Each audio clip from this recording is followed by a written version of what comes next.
Hello, and welcome to Community Forum. I'm your host for this segment of the forum, George M. Bennett Jr., and we are back from a hiatus for the past few weeks, and it's glad to be back serving our community.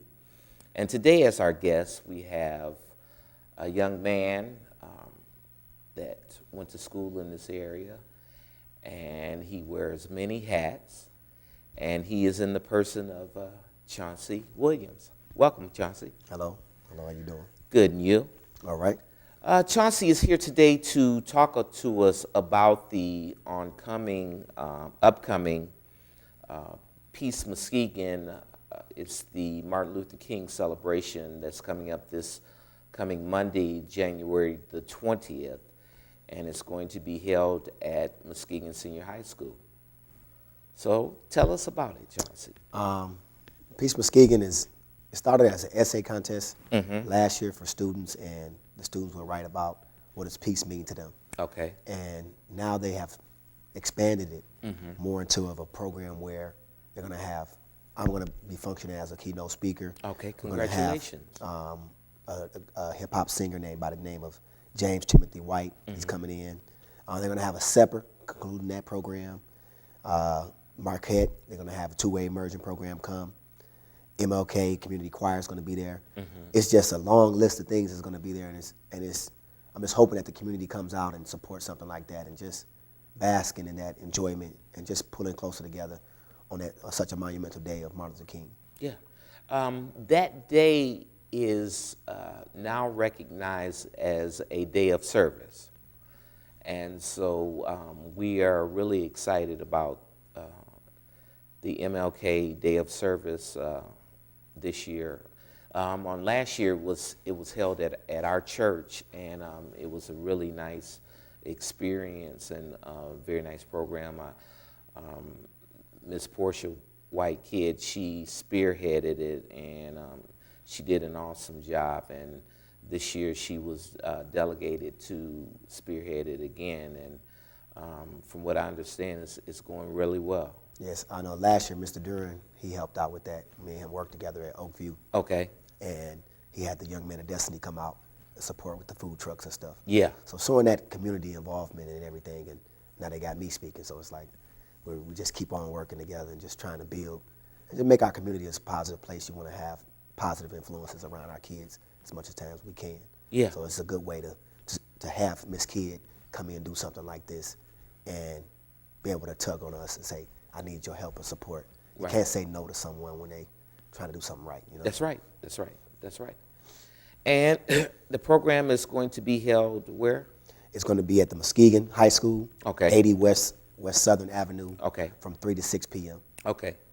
And there are a lot of features that are going to be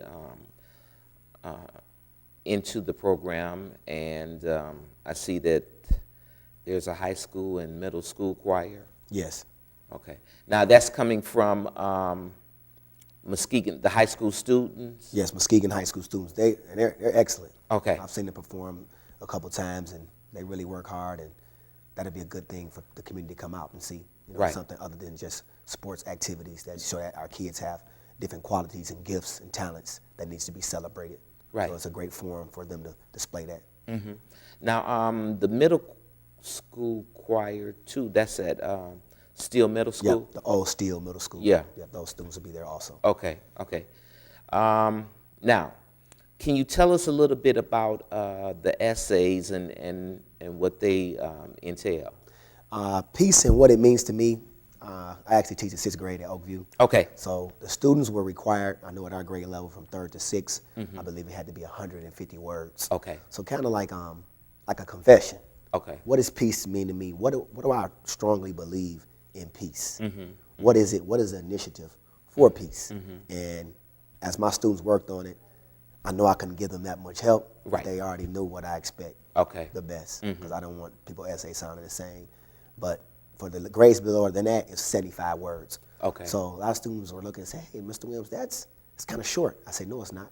I say, in seminary, I write 150-word confessions, and you have to make sure that your words are particular and precise, and the language you use have to be so much mature, Right. so you can expand your thought. So I say, if you write like you want and like you feel what peace really means to you, your true belief statements, you'll be able to get the audience to say, wow, this student can really write, and they really truly believe in what peace should be. So kind of like a definition of it. Okay. Now, are there designated students that are writing the essays? It was open to everyone. Okay. Everyone in the district. I know we turned ours in last week. Okay. They were due I believe the 5th, not the 15th, but like the 12th. Okay. We had that snow day last Yeah, weekend. yeah. So it was kind of off. I think she came and picked them up on Monday. Okay. So now they're looking through those essays, and there'll be some selected for students to read. Okay. So that's a tough process, Yeah. going through all those essays and trying to see who's the best, because everybody deserves some credit. Exactly. And it's good to just be acknowledged. Do you know about how many students participated in the essay? No, out of the 6th grade, for me, I made everybody do it. That Oh, was did in you? 6th grade, in my class and in the other teachers' class. So that's about 60 right there. Okay. And all the other teachers are on board at our school. So if you're talking about in our school, we almost have 500 kids. Okay. So I know they were, and last year we had a big turnout. Yeah. So they really like that contest. I think the grand prize is a Android tablet, Okay. kind of like an iPad. So. And that is good experience for young people to write essays because in their course of study throughout school, they will be obligated to write a number of essays, and this is good practice for them. Yeah, that's a formula. I even, as an educator, what I do, every time it's a contest, and with my principal, Lakeisha Laudermill, she sends me contests, and I look at the curriculum in the district and see how I can make it fit what we're teaching. Right. This past month, our class won the Subway contest. Oh, really? Yep, a student in my class won a cash card for $500, and wow. our classroom won $1,000. Okay. And we got, out of 600 essays that were submitted, we got all the top 5 top place first prizes. So Excellent. So everybody, and the guy came and gave a check. He said, that's amazing that someone can teach students to write those 5 essays. You owe me a lot of credit. I'm like, well, I didn't write the essays. I just did the inspiration. That's Right, it. right, So right. it just worked, and it was good to see that, the smiles on their faces. So now they believe in writing. Yeah. That's what, like you said earlier, that's what it's all about, getting me to believe early in life. So when I have to write an essay for the SAT, ACT, or to get a scholarship, Yeah. it's going to be easy for me because I know that structure Right. and that formula. So I'm going to be able to sit down and not be frustrated or have anxiety. Right, right. And you were to be commended for that. I think that a lot of teachers nowadays have been plagued with them not giving enough time to their class and their students. And so you're definitely to be commended for that. You placed all the top winners for that Subway contest, and that is quite a feat. Yeah, it is quite a feat. To do something like that. Was there, did you have a particular item that they were writing about? And it goes along with this, why I brought it up. Like you Okay. said, Peace Muskegon, Uh-huh. that essay contest was about standing tall. Okay. So peace could be how you deal with violence in your community. Exactly. How do you stand tall against someone trying to bully you? So, and when we saw this essay, some of my students were like, oh, this is similar. So, and our community knows about how to do the right things, and, Yeah. and our kids. And so it'd be another opportunity Yeah. in Muskegon Yeah. to advertise our students. Right. That's what it's all about. Right. It's just about pushing our kids so people can say, wow, the kids in Muskegon are smart. So that's what we want. Right. You're definitely be commended for that. Now, the Marquette School two-way Emerson Immersion program, yes. What does that entail? It's a program where the students will come in, and it just gives them opportunities to where they're doing extra activities and they're building on their life skills and things in that nature. Okay. So And what are some of the things that they do?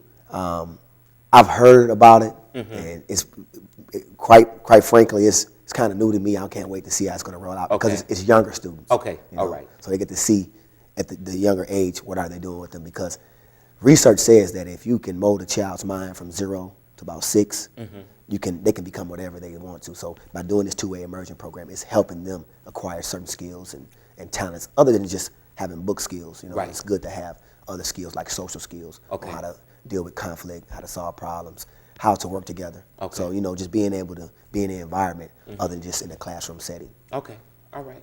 That sounds very interesting. Now, can you give us a little piece about what you're going to talk about at the Peace Muskegon celebration? Okay. Well, I've been in Muskegon for a long time. Okay. And a lot of times that growing up in the Muskegon, I've seen the rough side of it. Right. So if anybody knows about about peace and about growing up in this community and teaching in 2 different school districts in this community, coming from Muskegon Heights and being in Muskegon Public Schools now, I call it crossing the tracks. Okay. Because I remember the tracks used to be across, Yeah. and as a kid, Yeah. you crossed the tracks, you were downtown. Right. Cross the tracks, you was in Muskegon Heights. Right. And in certain neighborhoods, you couldn't go in and play in. That's right. As a kid, you get ran up out of that neighborhood. That's right. So that is absolutely right. being in that environment and going there, having the parents that I had, my mother and my father, being, my father was a World War II veteran. Okay. So if you remember the movie documentary, Up from the Bottoms, my father was from that group. Okay. He came after World War II to Muskegon, met my mom. She came from Vicksburg, from Redwood, Mississippi. Okay. Coming up here and just seeing that and being able to say the character. You know, what embodies excellence in a child that's growing up in an environment where currently in Muskegon we have all this violence. How do we have to get back to renewing our mind, going into First Romans 1 and 2, renew our mind, you know, seek the word and just do those things that we're supposed to do, and just having that encouragement to say, okay, well, I know what I've been raised up on. So we have to get back to the essentials. So my speech is going to be about looking at the artifacts, the values, your morals, and who you really are. Do you know your purpose? It's 2 times you're born. The day you come out your mother and the day you define who you are as a man or a woman. Okay. And I'm seeking that in Peace Muskegon to try to define that for students in our community on how we can get back to that. Because nobody knows all the answers. Yeah. But it's good to have a blueprint. Yeah. And I'm a seminary guy, so Okay. Matthew 4, when Jesus was tempted, Yes. he always went back to that word, you know, to the blueprint. You know, and you look at a contractor, he said, what's the blueprint? Right. You know, Right. what's the blueprint? What do I have to go back to? So I'm going to try to roll out a blueprint on the code and the character and how to develop a child in a way you can raise them up where they can totally understand what is my purpose in life? Why am I seeking these things? Why am I doing these things? Because Muskegon, the urban core of it, when I Yes. look at it, I mean, it's a melting pot also. It is. It's black, white, Latino, Hispanic. They're all in the melting pot. But we have serious issues going on There within are. families. Yes. We have the single parent mother households. We have the absentee father. Yeah. There are several issues going on, but there's still a solution. Yeah. And God is still in the midst of this because Martin Luther King was a pastor. Yes, he was. You know? So he was for the word of God.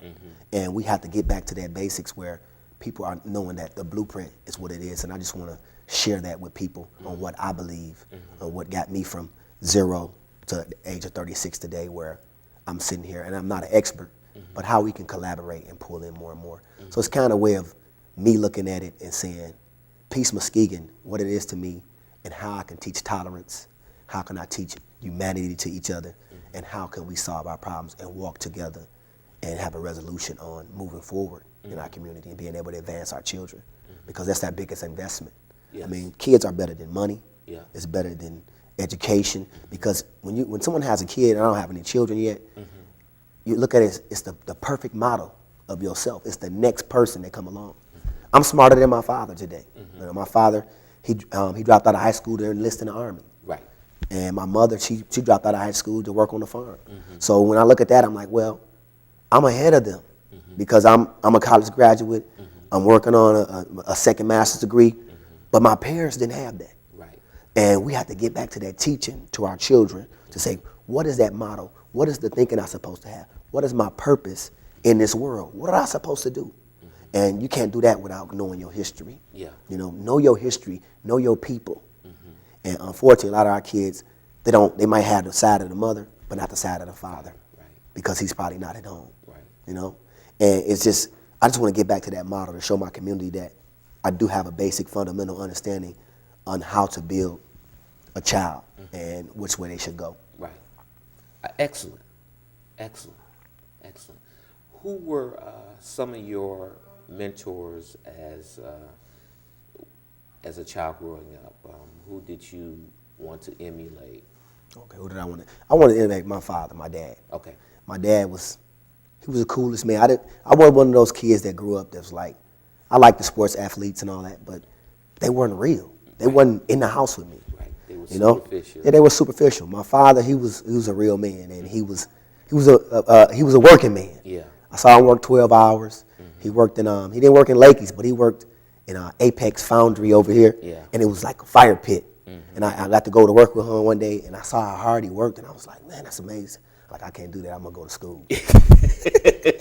I'm gonna go to school. I'm gonna pick me a book up. And he always told me that. And I can remember one particular story, and I tell my students this all the time.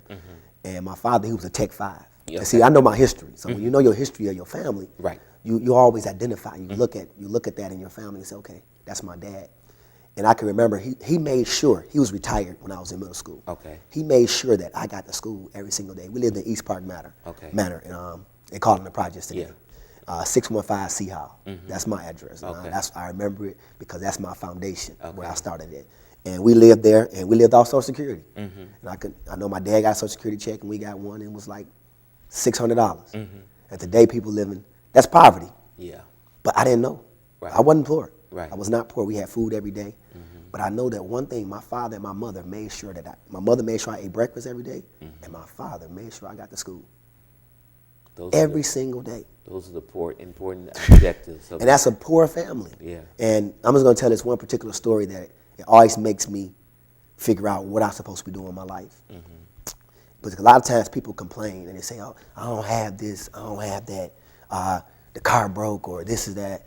We can't do that. One day in particular, I was in the 7th grade, and it was me and I think 2 of my friends. And they remember this story, so if they see this, they're gonna start laughing.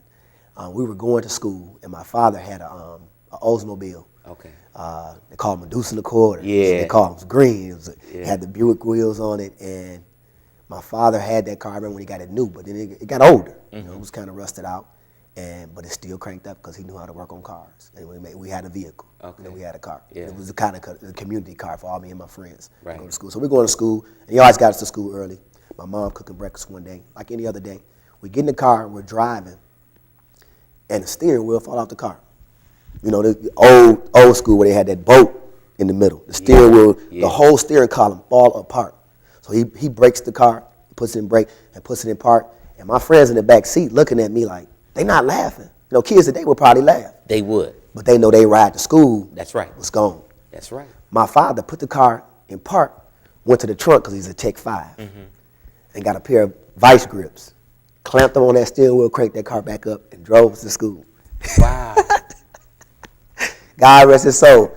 He got out the car. I got the car in my book bag. We went inside, and he said, come here. I said, what? He's like, one day I'm going to show you how to drive.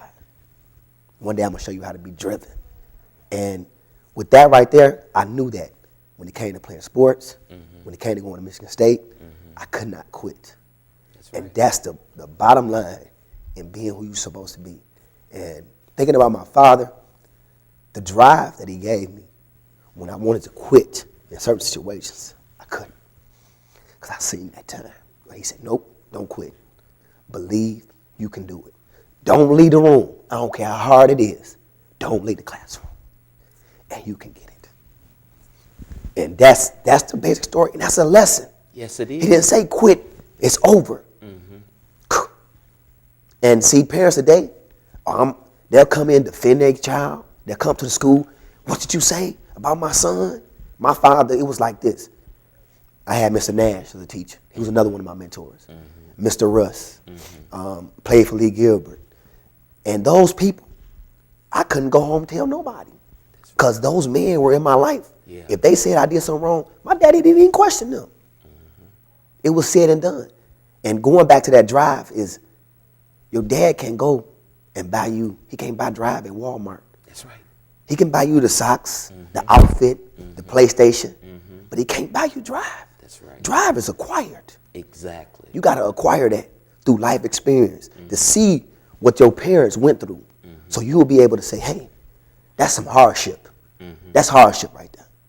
But through the hardship, through the obstacle, through my opposition, there's opportunity.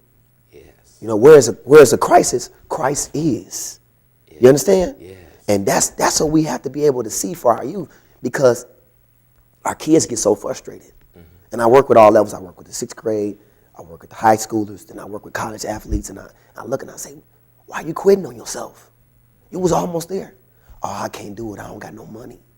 I'm like, somebody want to offer you a scholarship. Leave right now. I don't have no money right now. I hear stories like that. I'm like, when I went to college, I had a Foot Locker. You know, remember the Foot Locker boxes with a lock on it? Yeah.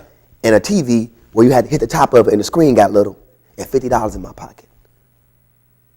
And look at you now. Yes. I'm like, so I'm thinking to myself, I'm like, you got to have a lot. Do you know that you are poor right now? Mm-hmm. If you get, it's better to be poor in an opportunity than to be poor with no opportunity. That's right. Because you'll surround yourself with influential people, more mentors. Mm-hmm. There's a quote, I can't remember who said it, but if you hang around people that are making a certain amount of money, you'll get to the point where you'll make $2,000 to $3,000 to that proximity. It's good to get the leftovers of somebody that's a millionaire. Yeah. A millionaire has great leftovers. Yeah. Or somebody that's educated has great leftovers. Yeah. So when you're talking about mentorship, our children need to get more and more around influential people. Right. Because, and I'm thinking about my speech now. You got me going, I'm flowing now. And flow. Thinking about it, our environment. Mm-hmm. And a lot of kids say, what's wrong with these kids? What's wrong with these kids? Because the kids are doing what they see, not what you say. When you say, don't do this, don't do that, don't do this, don't be like me, and then they see you doing certain things, the kids are, that's entrapment already. Exactly. That's entrapment. Exactly. You done trap my mind. Yeah. In something that I want to be like you, Dad. Mm-hmm. I see you doing all the negative things, but you telling me don't be like you. Mm-hmm. But that's all I know is you. It's in my DNA. Mm-hmm. It's in my code on who I am. Mm-hmm. The definition of a man, there it is. Yeah. I don't even have to know you. And I'm gonna eventually be like you. Right, right. So please. Because you wanna emulate them. You see them, and you see what they do. Yeah. But if they say something, they don't care about what you say. Right. It's like one ear out the other. But they see you waking up 5 o'clock in the morning. Mm-hmm. They see you working hard. Right. Plying the iron. They're like, man, I gotta get some passion like that. Because I do that to this day. I'm like, it's hard. I wake up like at 4:30 in the morning. I get to school early. I do things, and people see me. The students see me, they're like, I know Mr. Williams going to be at the school. Mm-hmm. I know he's going to be there. Mm-hmm. I want to talk to him. I want to talk to somebody. And they come early. Right. I see him. I'll say, okay. But I got that from my dad. Yeah. Seeing him wake up early, I'm like, I can't sleep in. Because he's up early, you know? And the early bird catches the worm. Man, that's it. The early bird catches the worm, brother. And just having that environment that was conducive to learning, my sisters were so supportive. Mm-hmm. Other guys in the community were supportive. Mm-hmm. And that was the day and age. I don't know what's going on in East Park today, but that was the day and age that it was rough, but it was other guys around me that wouldn't let me allow to do things. I can remember seeing another mentor I had that was outside of my father was an Officer Harry Evans. Yeah. That's my homeboy right there, Harry. I love Harry. Because Harry, I was a kid, I was raised in a positive household, but going back to that environment, my environment was doing something else. I had friends that was dibbling and dabbling into illegal things. So I'm like, oh, I'm gonna be like them too. Mm-hmm. I wanna be book smart, but I wanna be popular too. Exactly. And that's the trap we get. That's why I said entrapment. Our environment is trapping us because you got your books in your hand. That's a long-term goal. Mm-hmm. Because the A that I get is not gonna pay the bill right now. That's right. You know, the A is that I get is not gonna be the Jordans because I'm seeking this external appreciation of myself because I'm not caught up in God's word. Mm-hmm. I'm missing some key components of who I'm supposed to be as a person. Mm-hmm. But that hustle will get you where you want to go right now. Yeah, right now. So I can see the fruit right now. I can see the Jordans. I can see the glamorous things. Yeah. I can see the attention. Yeah. So I'm seeking that attention. But then when I got around that crowd, I see Harry Evans too. He's like, what you doing out here? Right. You had no business out here. Right. And then every time I tried to seek that, there were older guys like that. Ronnie Evans, his brother. Mm-hmm. He used to give me so much knowledge. When I was in the wrong environment, he's like, what are you doing? What are you doing? Now he sees me, he saw me at, was at Mr. White's barbershop, Oscar. Those guys, Yeah. those are more of my Oscar mentors. Patterson, yeah. And I go get my hair cut there. And Yeah. like, why you go there with those older guys? I said, it's wisdom. They know about Muskegon. They know the history. Yeah. They know the issues. They know the problems. Yeah. So all I'm doing is reiterating what they're feeding me. And that knowledge is powerful. Man, that's so powerful. I'll be fool. I tip them extra for the haircut. They're like, what's that for? I'm like, oh, that could because y'all, you give me the best. And that's right across the street from the community that I grew up in. And those guys are heartfelt guys. And that's what you need. You need your elders of your community where you can be a man. That's the place like that. And Harry comes in there sometimes too. And Harry's working in ministry now. Yeah. So I remember him being on the law side and being on the other side. So Yeah, he's over at Greater Harvest. yeah, that's a good brother. And Yeah. that's Pastor Murray. Okay. Yeah, he's a good man also. So is there certain people and there's still people in my life today, that's building me up. Gary Harper in Detroit.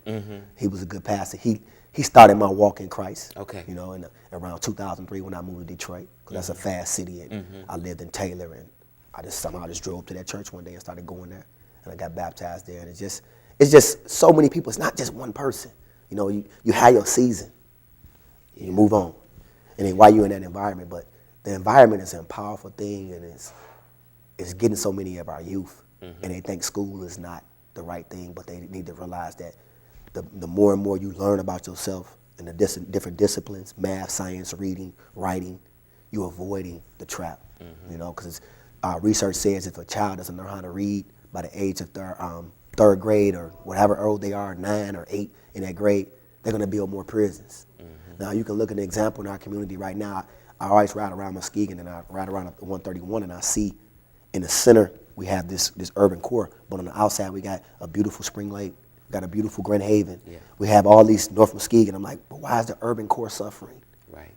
They get a mall, we get a new jail. I don't want to cut you off, Yes. but community, if you miss next week's program, you really miss a treat, because Chauncy is going to be back with us next week, and we're going to close with the Peace Muskegon. It's this Monday coming up, the 20th. It's at Muskegon High School, 80 West Southern, from 3 to 6. And if you have a program that you would like to view or have seen on Community Forum, give us a call at 231-722-6765. And we'll see you next week. Bye-bye.